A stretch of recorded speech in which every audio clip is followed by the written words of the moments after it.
I would say that coming to Canada to study is one of the best pathways to settle here in Canada.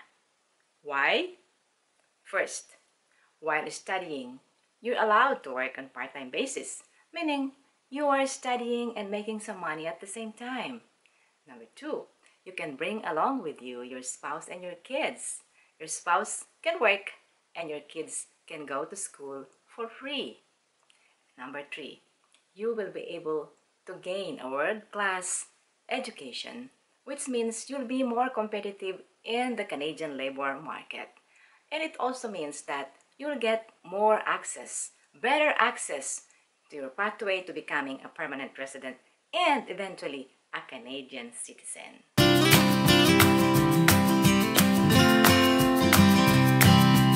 Hello and welcome back, my friends. Ito po muli si Ate Menchi. Thank you very much for always watching my videos. And today again, I invite you to watch again another episode of our immigration topics. And if you like the topics I have here in my channel, you can subscribe, you can click the like button, all of you can comment, and of course, you can also share my video to your friends. So now, let's go to our topic.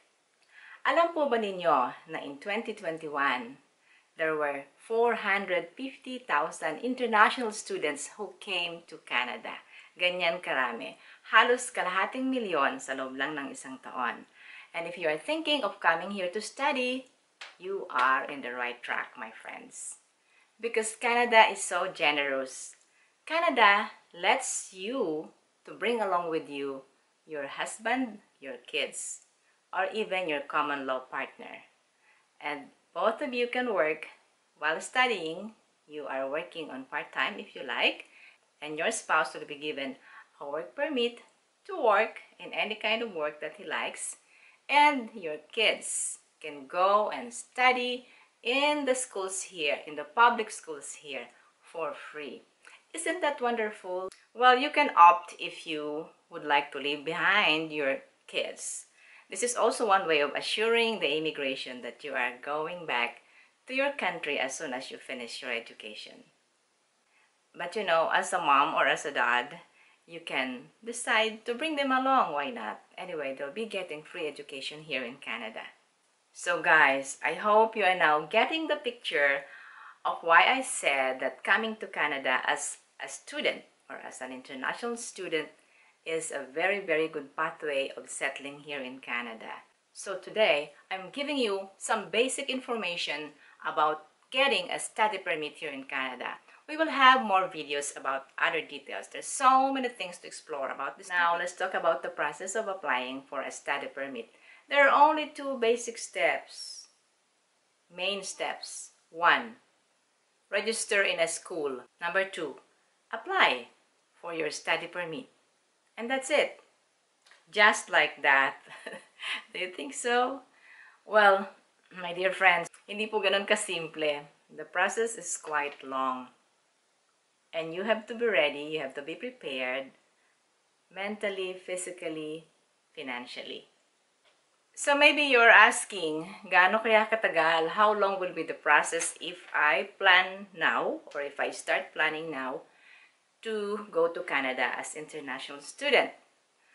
Some say it took them 1 year from the preparation to the approval. Some say even less, but some say it took them forever. But if you think about the numbers that I said, almost 500,000 students last year came here. That's from all over the world, from different countries. That means there's so many approval, right? So it depends on your ability to produce your documents. Well, there could be some delay. Like now, I heard that during the pandemic, there is a backlog in the processing. But anyway, they are speeding it up again right now. So now, let's look at what the Immigration Canada says about applying for a study permit. We will log in to IRCC and then check out the website. So all you have to do is search how to apply for a study permit in Canada, and then click this one, www.canada.ca. IRCC, Immigration, Refugee, and Citizenship Canada. Click it. First, you should have COVID-19 preparedness. That means vaccination, etc. And then it says here about the process, who can apply, get the right documents, how to apply, after you apply, and then prepare for arrival, and while you study. First, let's start with the process. Let's click it, and then let's see. What is a study permit? A study permit is a document we issue that allows foreign nationals to study at a designated learning institutions. You only enroll to those institutions or schools that are listed. There's a long list. And also here, in the designated learning institutions or DLI, you should look at if this school has a program for postgraduate work permit. That's why you should be careful in selecting your DLI. I will have another video about DLI. Okay? Your study permit is not a visa, but if your study permit is approved, they will give you your visa. There's also another way which is much faster. This is the Student Direct Stream or SDS. We will have another video about SDS. The processing time is shorter, but you have to be quick and be ready with everything. Okay, so who can apply?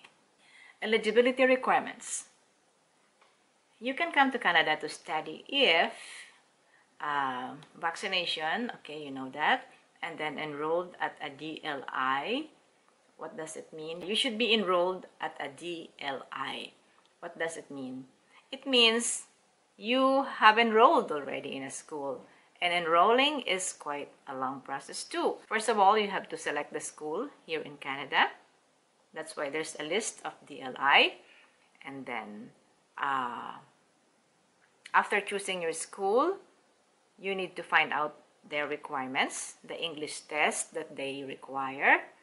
There are different English tests, not only IELTS, and then satisfy all the requirements of the school, and then apply for a registration. And if they admit you, they will send you a letter of acceptance. And that letter of acceptance, my dear friends, is very important in applying for your study permit. Okay, prove that you have money to pay for your tuition, for your living expenses, and for the family members who will come with you. And then the return transportation of yourself and your family after you finish your schooling.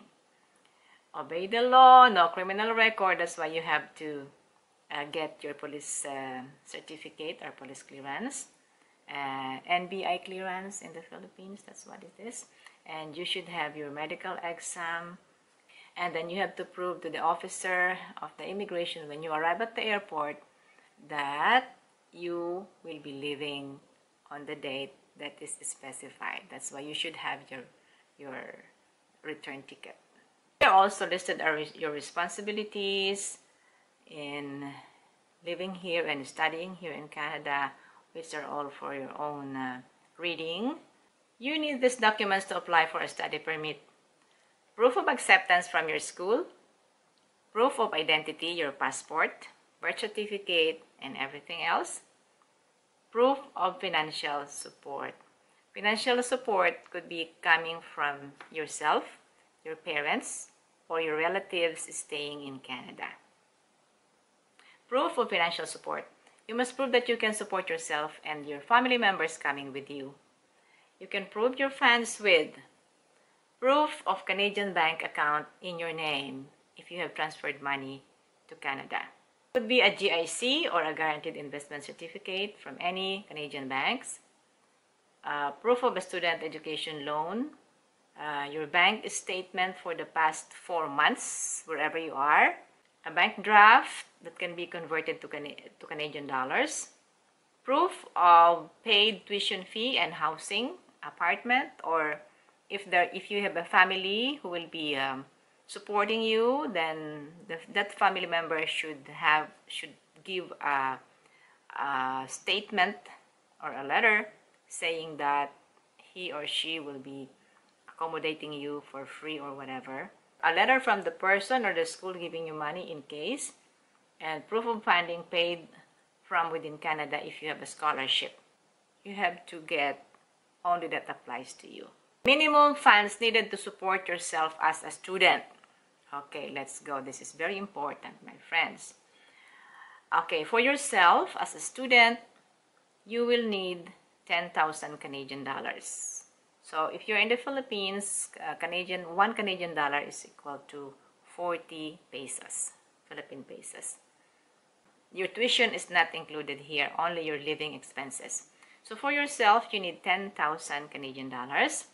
If your husband or your wife, your spouse is coming with you, you need additional $4,000. And if you have kids accompanying you, then 3,000 for each kid. Here's an example. Living expenses. If you and 2 family members will come with you, okay, that's you, 10,000, and then your wife or husband, 4,000, and for let's say your kid, 3,000. Total 17,000 Canadian dollars. You must be able to show that in your application for the study permit. You will also need a letter of application. This letter helps the visa officer to understand you and your goals. Then you should write a nice letter of explanation. It will include why you want to study in Canada, and then that you understand your responsibilities as a student. And we have read that in the previous page, right? So how to apply? Apply online, especially now during the pandemic time. Mostly the applications are online. If you're applying for study permit, you should apply online, whether you're outside of Canada or if you're already here in Canada. Apply online from outside Canada. Step 1, make sure you have what you need. A valid credit or debit card. Okay po, if you don't have a credit card, you should start applying now in any institution or bank institution that's providing credit card in your area. If you have a debit card is also okay. Prepare your answers for the online tool. Know the fees that you have to apply. Processing fees for you and anyone you include in your application. And then the biometrics. You have to pay for the biometrics. Right now, the biometrics is 85 Canadian dollars. Biometrics is an online processing of your, fingerprinting, etc. Okay. How much is the application? Application for your study permit is 150 Canadian dollars plus the 85 biometrics. And then you will need medical exam. In the Philippines, medical exam is mostly done in big hospitals or big clinics, so you can find it out in your area. Police certificate or NBI clearance, language testing, and you will create your online account or sign-in account. And if you are ready to do that, you can just click this one, create an account or sign in. Okay, granted that you already applied. Woohoo! You already applied and just waiting for the result. Well, check your application to make sure you have all the necessary documents. If it is incomplete, we may return your application without processing it or request for the missing documents. Take note, they can refuse it right away because it's not complete, or they can just write you a letter to say, oh, you have missing document, and submit it now. We may also ask you to go for an interview in your country. It says we may or may not. Okay? Updating your application. If you move or change your address, you should update your application. That's very important. Even here in Canada, it always says, if you move, always update the government, because here in Canada, everyone is listed. Everyone is listed and registered. Wherever you are, even your cell phone is registered. That's how orderly life here is in Canada. If we approve your application, you'll get your study permit at the port of entry when you arrive in Canada, or mail it to you if you're already in Canada. If you applied for a study permit from outside of Canada, we will send you a port of entry letter of introduction that says you're allowed to study in Canada. So I hope you guys learned something from me today about the process of applying for a study permit in Canada. We will have more videos, more detailed videos or subtopics about this. So thank you very much guys for watching today. I hope that you like my topic, and if you really do, please subscribe and share my video to your friends. This is Ate Menchi again saying maraming salamat sa inyo. Until the next video.